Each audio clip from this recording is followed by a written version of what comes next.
Pants that got away. Julie, greetings. Sue, greetings. Keith, hello to Florida. Rachel, Jen got a second interview for a job. Wang, and that's on lockdown in her spare room. That's pretty awesome.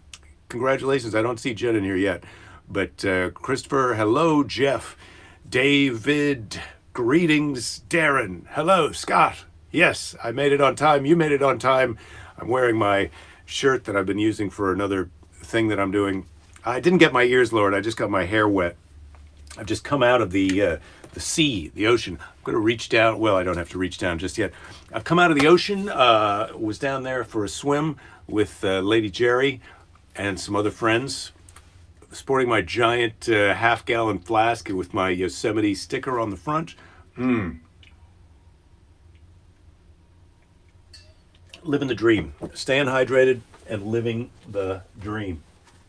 So it's Tuesday. Oh, man, I was a little worried about the show, but then once I got in the ocean, things seemed different. I have to say. Let me just give you a little recap.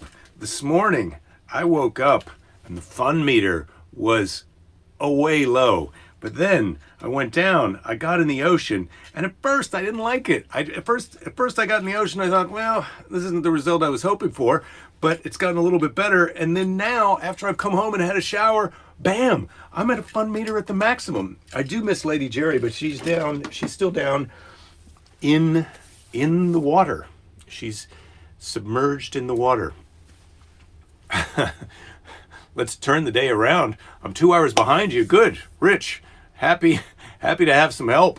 2 days ahead. Ed, greetings from Oakland. Jones here. So what have I got? I've got today's Bible story. And normally, I do like to read the Bible story ahead of time because I like to know where I'm going. And unfortunately, the time I had allotted to do that was the hour prior to the show, which I happened to spend in the ocean and then in the shower. So I'm just trying to get caught up in this now.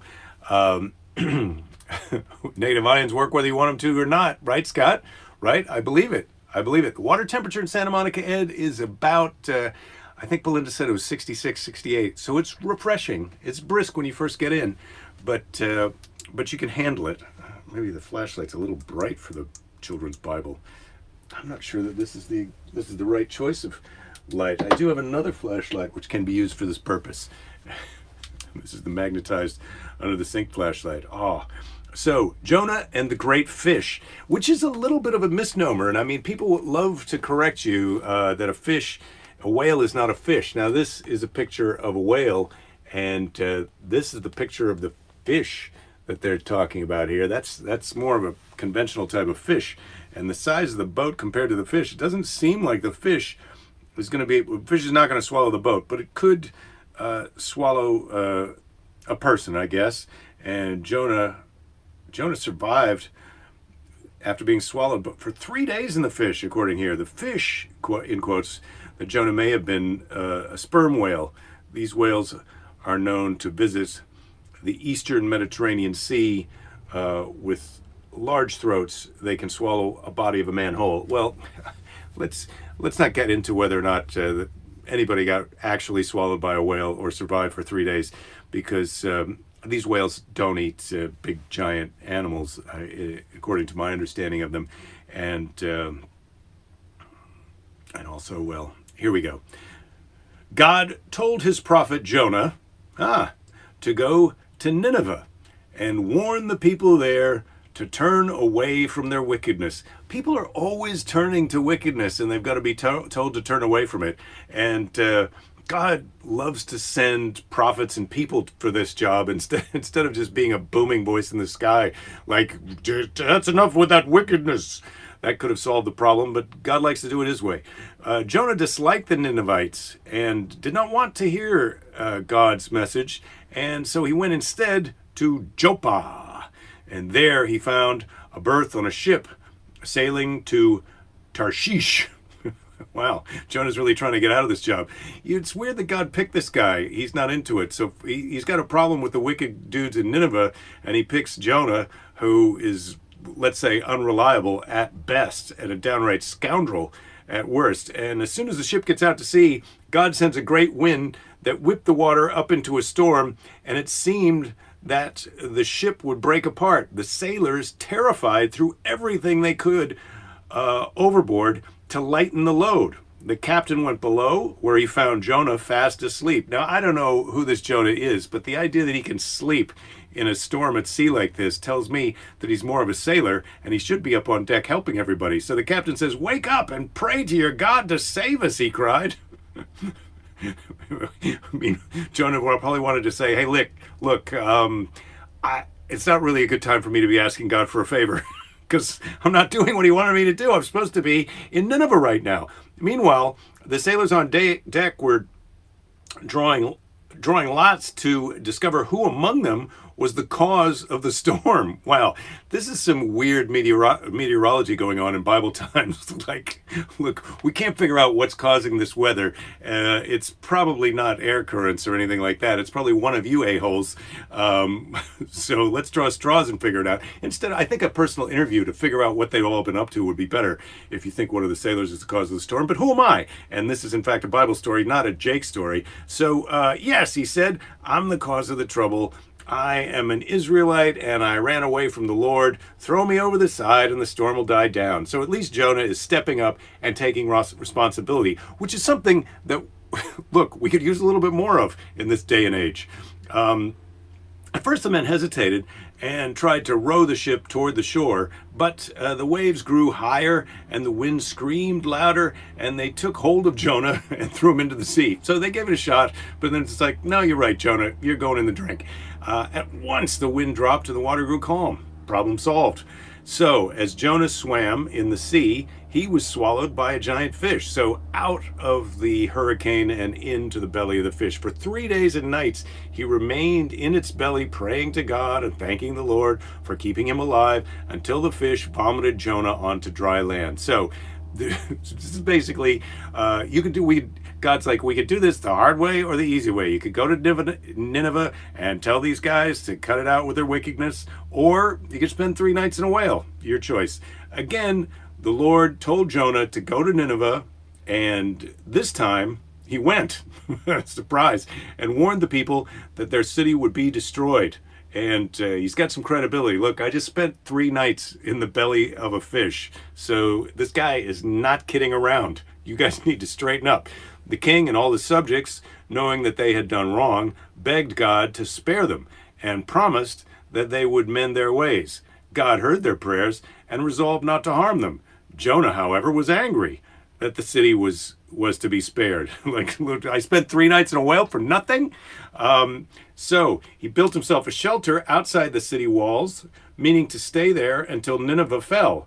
God, watching over him, made a vine grow up to shade Jonah from the sun. So God is really trying to help him out now. But the next morning, God sent a worm that fed on the roots of the vine until it withered and died. God's a really practical joker here. First the whale, now this weird vine trick. So the sun grew so hot and stifling, and the wind blew from the east until Jonah was suffering so much he wished himself dead. Well, you had your chance when you were in the belly of that fish. Why are you angry that the vine has withered? God asked him. Why do you care about a vine that you neither planted nor watered, while you resent my care for the well-being of a city of thousands of souls? And you've refused to go there at first. Didn't you learn anything in the belly of that whale? And I think that's the end of the Bible. That's the end of the Jonah and the great fish here in the children's Bible. There is a little picture of the modern part of a wall that once surrounded Nineveh, the capital of Assyria. The wall was 8 miles long, and parks and many grand buildings once lay within these walls. So here's a little. This is the picture of the wall. This is the wall surrounding Nineveh. So how was that? A good Bible story. What's the moral of that story? The first time God tells you to do something, you should do it. And oh my goodness, how did Jonah not know that? Anyway, I hope we've all learned something. Um, oh, let's see. Where are we? What happened? So people are talking. People are saying hello. Um, People are talking about negative ions. Happiest of Happy World Rhino Day, Brad. Well, that's good news. It's World Rhino Day. Well, I don't know if you have as many facts about rhinos as you did about camels, but yeah, World Rhino Day. I have to tell Belinda because she's always on about the poaching. These rhino poachers, you talk about some a-holes. You think Jonah can't get a clue. What the hell is up with these rhino poachers? uh,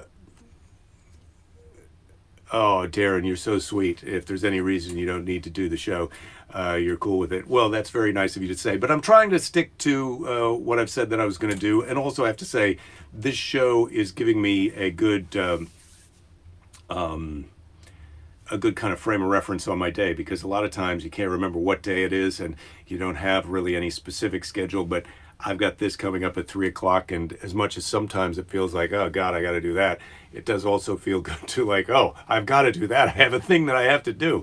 I used to have to go to gigs. Keys is asking, do we need a search party for Jen? So no, Jen is in quarantine at her house, and she's sick, and I don't think she's feeling too well. I had an email exchange with her last night, and I haven't looked today to see if she would check back with me. Has checked back with me, but if anyone is in touch with Joan or Jen, and you want to send Jen a message here or in the face group chat, you should connect with her and wish her well. But she does have the coronavirus, and so she's battling that at home right now, and I hope she's not feeling too poorly. All right, we need a new president who accepts some responsibility. Rich, you are a psychic, my friend. Okay, beer in the Bible. Dag Gadol. I'm going to Google Dag Gadol off after the show, Keys. But yeah, it's giant fish. That's what they say. Oh, Jen, here you are. Oh my God. Now I've been talking about you and you've been here this whole time. Oh, good. You do feel better. I'm glad to hear Jen feels better. And yeah, the light. I have to say that I do prefer this new light for reading the children's Bible story. It's a little less bright than the other one, and it does give that spooky afterglow. Anyway, we've got a letter from Grandma. Scott's saying, does the kids' Bible have the Absalom story, creepier than Samson, features a vain kind of evil leader? Well, I don't know, but I'll check into that. Oh man, this is a real treasure trove. So today's letters from Grandma is from 1984, as I mentioned yesterday, and it's a thick one. It's a spring letter from March, and it's got all of these comics and oh my God. There's a coupon here for 25 cents off on Northern toilet tissue. And another coupon here for 20 cents off on delicious Velveeta cheese. So Grandma's really looking out for me. Oh, and then here's another coupon, 50 cents off on Bold laundry detergent, and another, no, that's it. I guess you got to fill in your name and address to take advantage of that coupon. What a great letter from Grandma Day. And then we've got some topics of the times. I'll save these for tomorrow, because I know Belinda always likes the motivational lawn clippings. Oh God. Many things difficult to design prove easy to perform.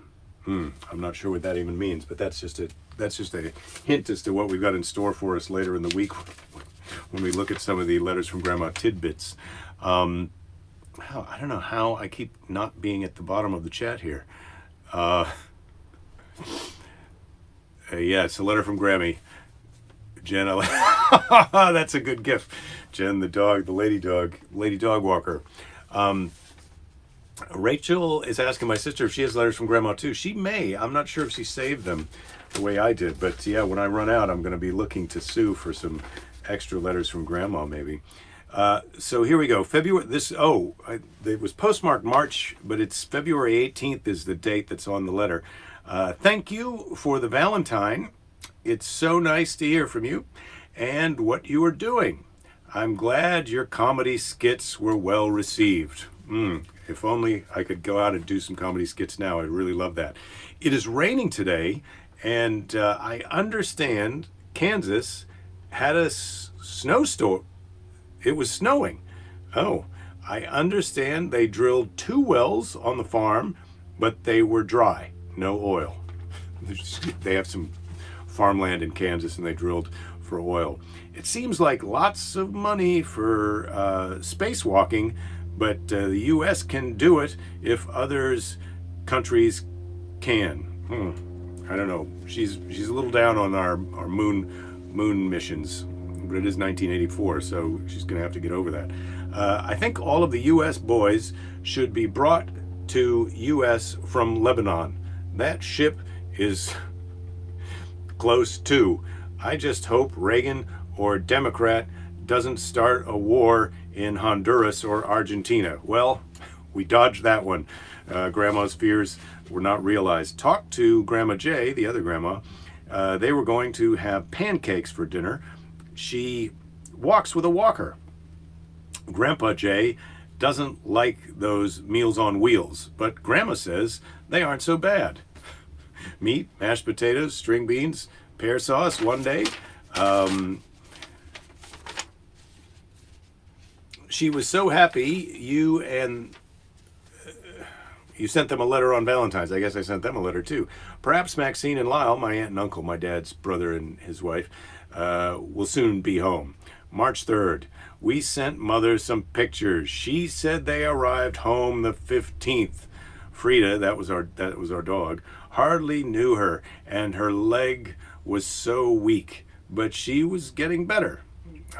Legs were weak. My mom had varicose veins and she had surgeries. She's fine. She's fine now.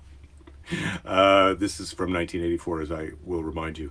Okay, March 2nd, went to World of Prayer and stopped to see the Johansons. They bought groceries and Grandma had her hair done. They still go for ribs at that place on Tuesday at 5 o'clock. That place is in Conrad, Iowa, and it was really fun. You get to cook your own steak, but I went there probably 10 years ago again, and they were still there, but I don't know if they're there now. Anyway, Grandpa went to the Methodist church and got 5 pounds of cheese, plus a jar of honey. He's going to give Marjorie some cheese. This is the government cheese that was so famous, half of it, when she gets home. She had her knee operated on. Flu has been bad here. Tell me about it, Grandma. Potluck at church, March 4th. They had letters from Gary in Africa. That's one of my cousins. Some of his men were shot. Oh, Gary worked for ExxonMobil. He and Sue, his wife, slept in an empty building one night. Oh, it sounds like they were on the run. Boy, this is some dangerous stuff I didn't even know about in 1984. Except for the fact that I must have read this letter, so I did know about it. He has asked for some paratroopers. Jesus, Christmas. We know Sister Lorraine missionary in Africa too. Oh, so Grandma's got some connections in Africa. Hospitals don't seem to be so full. Some are closing floors. A beautiful day today and didn't have to wear overshoes to get to the car, March 2nd. But rain, maybe some snow Sunday, March 4th. Our snow in the street and backyard is melting. It's good to know, Grandma. Thank you. Good luck and hope you have more comedy skits. I love you and Susan very much. Love, Grandma. March 5th. This is like a P.S. Grandma Johansson fell yesterday, a.m., and they took her to the Marshalltown Hospital. She didn't seem to know where she was and dehydrated. The doctor didn't think she had any broken bones. Ray, that's my uncle, and his wife took Grandpa Jay home last night. It did snow a little bit on March 4th. Ray and wife and Grandpa were going this Monday morning again to see Grandma. Okay, well, there's a lot of this is a particularly busy. It's a pretty busy letter from Grandma. There's a lot going on. People are going out to restaurants for ribs. Other grandma's fallen down. As I recall, she didn't break her hip. she was okay. We could go to a letter from Charlotte, Aunt Charlotte, who's also included in there, to see if there's any more information. Here we go. Grandma said she had a letter ready to be mailed to you, so I thought I'd say hi also. Grandma Johansson is in the hospital at Marshalltown. She fell in the house. She's rather poorly on her feet. Anyway, she's in the hospital at Marshalltown for a checkup, etc. No bones were broken. Oh, finally, we really confirmed no bones were broken. Then she gives me the address of the hospital in case I wanted to send a card. These are the old days when you go to the hospital and they would actually keep you there. And unlike now, where they bring you in, give you an aspirin, take your temperature, and then shove you out the back door. We enjoyed your Valentine, and so did the Johanssons. We stopped to visit with them last Friday. She fell Sunday morning, I guess, while getting out of bed. She's got lots of good care and food at the hospital. How's your kitty? I have another tomcat around here that I feed. Grandma has an appointment at the dentist Wednesday. I can't believe Grandma didn't tell us about that. She may have a wisdom tooth pulled. Oh my God, this is my grandma's got to be 70 years old at this time, getting a wisdom tooth pulled. Had any more gigs lately? She puts gigs in quotation marks, but God love her. This is the aunt who always wants me to go back to college, but she is saying gigs. Your mom said Sue has spring break starting Friday. Don't know for how long. We enjoy hearing from you. Love, Charlotte. So Charlotte's cleared up the mystery that the other grandma is okay. Thank goodness. I don't really know exactly what's going on. Uma made a hatch chili chicken soup. That sounds really good. Jen wants some of the soup. Yeah, please. If anyone is starting any mail out soup business, I would like to subscribe to that.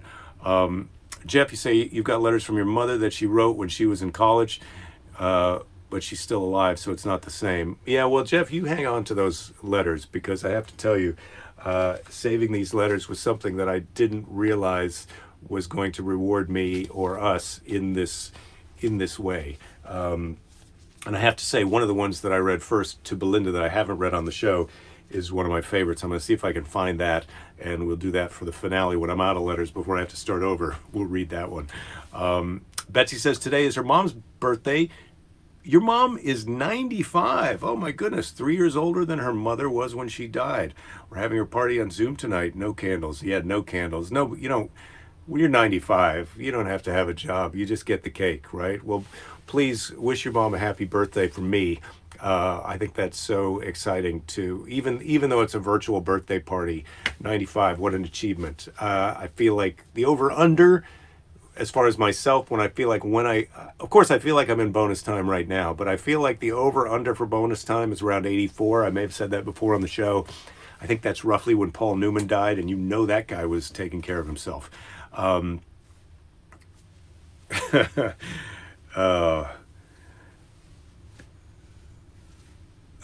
You want the address, a Get Well card. Darren, you can't send a Get Well card to my grandma where she is. Yeah, she's clocked out. She's gone to the next level.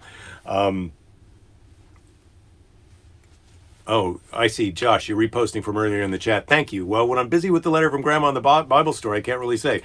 Today is National Voter Registration Day. I would invite people to check online if they're registered and make a plan for voting and find about dropping off ballot options in your area. Yes, thank you, Josh. That is a good idea. I feel like all of us here at the Daily Briefing are well aware that it is a good idea to vote. And if we're not, I'd like to make us all well aware it's a good idea to vote. So it's super easy to vote. Every time I go on Instagram, it's like, you live in California, you want to register to vote? I'm like, I don't know how, there's no thing that says I'm already registered Instagram. But yes, please go out and register. And the voting plan, I was talking to a friend of mine yesterday, you need to have a voting plan this year, because if you're going to vote by mail, you need to get that ballot sent to you. Then some people want to take their mail-in ballot to the polling place. Other people are more feeling like they want to just mail it in and not have to deal with anything and send it off. But if you're going to do that, you want to fill it out and send it off sooner rather than later. These are all public service things that I'm sure that you all know. But yes, good point, Josh. Let's all register to vote. Let's make sure and vote. And even if you disagree with me about who you want to vote for, you should still vote, because I'm voting. If you don't vote, Nobody's canceling me out. Well, somebody probably is canceling me out, but they can't cancel all of us out. Everybody needs to vote. Everybody needs to have at least that little part of their voice heard. So let's do that. Uma has some wicked things she makes. Chicken pot pie is insane. Uma, maybe a chicken pot pie recipe in the chat. I'd love that. Look at Jake in 1990 Comic Relief. What a killer lineup. Yeah, that was a big year for me. I think that was the year where they had the cast of the Mary Tyler Moore Show was there, and I think I want to say that I met Carl Reiner at that, and he knew who I was. I had just had a special out, but I can't say. That may just be some foggy thing that I wish happened, but I think it happened. Jen says 96. Oh, Jen, you just put your address out. Please send Jen some soup. She's put her address right in the chat. So if you're listening to this on the podcast, you can, because I put the audio out of this on the podcast. Podcast listeners, you'll have to go to the Facebook chat to get Jen's address if you want to send her some soup. Okay. Worked in TI. I'm not sure what TI is, but I know what IT is. Flavia says, I'll have to watch the replay of today's show. Missed it, had errands. Still nice to get a few minutes into the live show. Yes, Flavia, well, it's good to have you aboard. It was a heck of a Bible story today. I can just say that. Jen has done everything. And you've ridden hard and put away wet, Jen. Well, you're doing a great job. I can show you a picture of me from New Year's Eve. I've got a poster here. Before we go, several copies of this poster. This is from New Year's Eve. Oh, laugh your way into 1986 at your favorite comedy club, the Other Cafe.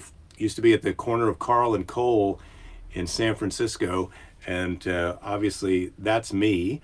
That's Paula Poundstone. This is the great Kevin Meaney, rest in peace. And this guy, Jeremy Kramer. Oh my God! If they get a time machine and you go back to 1986 and go see 1986 Jeremy Kramer, holy cow! I mean, I think he's still doing sets places, but man, this guy was ahead of his time, and it just so awesome. This, I mean, I'm not bragging myself up, but this show, for me to be a part of this show, it was such a great night. 2 shows at 7 and 9:30, $10 for the 7 o'clock show, $25. This is a New Year's Eve show. What a deal. Unfortunately, you're going to have to get $1986 to pay for that. Oh, you like the orange pants? Yes, well, these orange pants I got from my friend Dr. Chris Ryan. He was over the other day for dinner, and I said, man, I like those pants. And the next day, he washed them off and gave them to me. So he's a great guy. He's written the book that Sex at Dawn is his famous book, but his most recent book is also pretty fantastic. This is the Dust Jacket, Civilized to Death. You can check that out. And so sorry, I didn't hold that up for very long. Christopher Ryan, Civilized to Death. It's pretty great. And there's a t-shirt available with this chimp eating a cheeseburger on the front. And those are his pants. It's a little pants story for you. Little bonus pants story. When did I give up the Buddy Holly look, Keys? Well, I think I grew my hair out. My hair went long in 1990. Excuse me. I had a heartbreak, and if you watch that special, this will take about an hour. I've got the long hair, and I talk about having my heart broken by this woman. And when that happened, I grew my hair long. I don't know what I was thinking, become a rock star, just stop getting haircuts. Wow, Ed, you got to meet Norman Lear at the Groundling show in LA last summer. That would be spectacular. I've got a friend who's dealing with Norman Lear recently on a project that they might do together. So he's still creating and making things. Yeah, Josh, thank you. That was a really amazing New Year's Eve show. Oh, Ed, you're saying you wouldn't be surprised if you were there in 1986. Well, in which case, if we get a time machine and we go back to watch my show, we can have a drink together afterwards. Or maybe we'll just do that in present time the next time I'm where you are. All right. Jen, you cried when Kevin Meaney died. Man, so did I. Kevin Meaney, I mean, I was lucky enough to be able to call him a friend and spend a little bit of time with him, outside of when we were working and on stage. God, he just would make you laugh so hard. So if you're looking for cheering up, Google Kevin Meaney and watch some YouTube. All right. Keys says, well, Jake, if you're in need of pants, you're talking to the right guy right here. Yeah, well, Keys, I guess I need to know your size if we could be pants bros. Yeah, Rich, we all had long hair in the 90s. All right, so I missed the Seize the Day yesterday, which I feel kind of bad about, but we were so caught up in the show, and I just forgot the Seize the Day yesterday. So maybe we can do 2 Seize the Days today. Our first Seize the Day, since we talked about comedy, will be yes, Josh. Kevin used to do a thing that's similar to Jim Gaffigan's thing, where he pretends to be the audience talking about something that he just did on stage. Yes, that's right. I agree with that analysis. Jim Gaffigan also, though, unbelievably great comic. All right, so today's Seize the Day. Today's first Seize the Day is from Phyllis Diller. A stand-up comic is judged by every line. Singers get applause at the end of their song, no matter how bad they are. Phyllis, with a little cynical Seize the Day. Stand-up comic is judged by every line. Singers get applause at the end of their song, no matter how bad they are. Well, Phyllis, I would retort to you in print form in today's Seize the Day, and it's not retorting to the Seize the Day is really bad etiquette, but I have to here. I have to say yes. Well, I have seen my share of comedians who can kind of do mediocre the whole show, and then at the very end, they've got a showstopper killer thing where they do a Jack Nicholson impression, which is old school, or some guitar song parody that's sort of lame and stock, or they have one juggling thing that they can do, and they get a round of applause and oftentimes almost a standing ovation because their finish is so strong, but the whole show they're sort of mediocre. So anyway, I don't want to badmouth singers. I wish if I could sing a song, though, that I would finish my show with the song. I wouldn't, might open and close the show with the song if I could. Keys, you're not sure what your friends are going to say when you say that Jake is a pants bro? Well, you'd only tell that to people who can appreciate it. Not everybody has to know about you and me and our pants brotherhood. Darren, you're sweet, thanking me for leaving the ocean behind to be here, but it's mutual, my brother. Jen, you're saying don't bother talking to Phyllis, she's dead. Well, yes, I get it, but I talk to dead people all the time. The older you get, the more conversations with dead people you need to have. Most of the things I'm saying to dead people are nice things about missing them and wishing that I could tell them about something that happened that day. But there's no need to get maudlin at the end of the show. This is turning out to be a long one. Today's final Seize the Day is from Rachel E. Goodrich. Today's a brand new day, a perfectly good reason to get up and start over. Never give up. That's what Rachel is saying. Never give up. All right, so Rachel says that, I say that. Don't give up. There'll be plenty of time to do that later. Thank you guys so much for watching. Tomorrow's hump day, so we'll be back tomorrow. I'll probably still be wearing these pants because I'm loving them. And pants can last a long time during Varinus. I'm not doing a lot of pants dirtying activities. In fact, I was wearing a bathing suit for about half